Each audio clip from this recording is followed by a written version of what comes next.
नमस्कार बच्चों, आज हम थर्ड चैप्टर की एक्सरसाइज 3.2 करेंगे। इसका फर्स्ट सम है आकृतियों का मान ज्ञात करो। बच्चों, जहाँ x है, x का मान ज्ञात करना। आकृतियों में x का मान ज्ञात करना है। अब x कहाँ पे है वो देखो ध्यान से।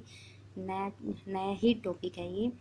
x देखो यहाँ पे 125 डिग्री है, इधर 125 डिग्री है और यहाँ के पे है x। बच्चों, इसमें एक नई बात है। त्रिभुज है ये आकृति। त्रिभुज के बाहर वाले कोण दे रखे हैं, देखो ध्यान से। 125 दे रखा है बाहर, इधर भी 125 और इधर x है। तो हमने बाह्य कोण निकालना है x। बाह्य कोणों का एक फॉर्मूला होता है बच्चों, क्या है उसमें, सभी कोणों का जोड़, बाह्य सभी कोणों का जोड़ 360 डिग्री के बराबर होता है, चाहे वह आकृति कोई सी हो, त्रिभुज हो, चतुर्भुज हो, पंचभुज हो, षटभुज हो। ध्यान से सुनो बच्चों, बाह्य किसी भी बहुभुज के बाह्य कोणों का योग अगर पूछा जाए तो वो होता है 360 डिग्री, चाहे वो त्रिभुज हो, चाहे चतुर्भुज हो, चाहे ये पंचभुज हो। ठीक है बच्चों, तो देखो फर्स्ट सम कैसे करेंगे। यही फॉर्मूला लगाना, हमने x का मान ज्ञात करना है इस आकृति के अंदर। बाह्य कोणों का माप हमारा क्या है, 360 डिग्री। कोई भी आकृति हो बच्चों तो हमें निकालना है। हमने तीनों कोण लिखे हैं, 125 प्लस 125 प्लस x यहाँ पे लिखा है, और तीनों कोणों का जोड़ होता है 360 डिग्री। इन दोनों को जोड़ा हमने, 225 प्लस x बराबर है 360।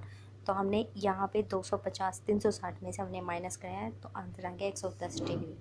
x की वैल्यू आई हमारी 110 डिग्री। ठीक है बच्चों, इसका सेकंड पार्ट भी हमने ऐसे ही करना है। तो इधर देखो, अब हमारा है सेकंड सम। इसका सेकंड पार्ट हमने करना है ऐसे सेम ऐसे ही। आकृति के बाह्य कोणों का जोड़ होगा 360 डिग्री और सभी को जोड़ना है।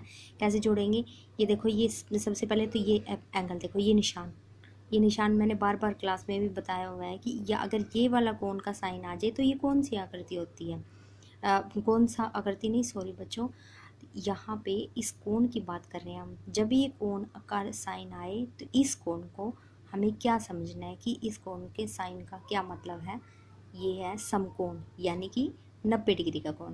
तो यहाँ पे देखो, इधर भी यही साइन बना हुआ कोण का, इधर भी यही है सिंबल ही। तो ये दोनों हमारे कितने डिग्री के एंगल हुए, 90 डिग्री के कोण। ये भी 90 डिग्री का, ये भी 90 डिग्री का। इधर हमारे ये 60 डिग्री का दे रखा है, इधर ये 70 डिग्री का। इन सभी कोणों का जोड़ हमने जोड़ करके, और x में से x भी जोड़ना है और लास्ट में हमने 360 में से घटाना है। ठीक है, फर्स्ट क्वेश्चन क्लियर है। अब सेकंड क्वेश्चन पे आओ। एक समबाहुभुज के प्रत्येक बाह्य कोणों का माप ज्ञात कीजिए। समबाहुभुज के बाह्य कोण फर्स्ट दे रखे हैं, भुजाएं दे रखी है 9 और हमने बाह्य कोण निकालने। तो बाह्य बच्चों आप भी डिस्कस करे थे, हमें किसी भी आकृति के बाह्य कोणों का योग हमारा, चाहे त्रिभुज हो, चाहे चतुर्भुज हो, चाहे पंचभुज हो, चाहे 10 भुज हो, तो वो 360 डिग्री होता है। 360 बटे में हम भुजाएं, इसका फॉर्मूला है बाह्य कोण की माप। देखो बाह्य कोण निकालेंगे, क्या फॉर्मूला है हमारा, 360 बटे में भुजाएं हमें कितनी देर की आकृति की, 9। तो प्रत्येक बाह्य कोणों की माप क्या आएगा, 360 बटे में भुजाएं करी हैं हमने, 360 बटे में 9 में भुजाएं 9 दे रखी हैं, तो हमने इसको काटा 40 डिग्री। तो प्रत्येक डिग्री के जो कोण है हमारा बाह्य कोण कितने डिग्री का है, 40 डिग्री का। ठीक है बच्चों, इसका हम सेकंड पार्ट भी ऐसे ही करेंगे। अगले में 15 भुजाएं दे रखी हैं, तो ये भी हमने ऐसे ही करना है। सिर्फ बाह्य कोण का फॉर्मूला याद करना है, क्या होता है, 360 बटे में भुजाएं। थर्ड सम हमारा, एक समबाहुभुज की कितनी भुजाएं होंगी यदि एक बाह्य कोण की माप 24 डिग्री है।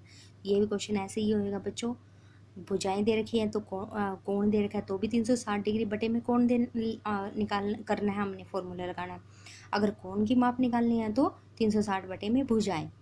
समझ आई। अगर भुजाएं दे रखी है, सेकंड क्वेश्चन में देखो भुजाएं दे रखी है, तो हमने क्या फॉर्मूला लगाया, 360 बटे में भुजाएं।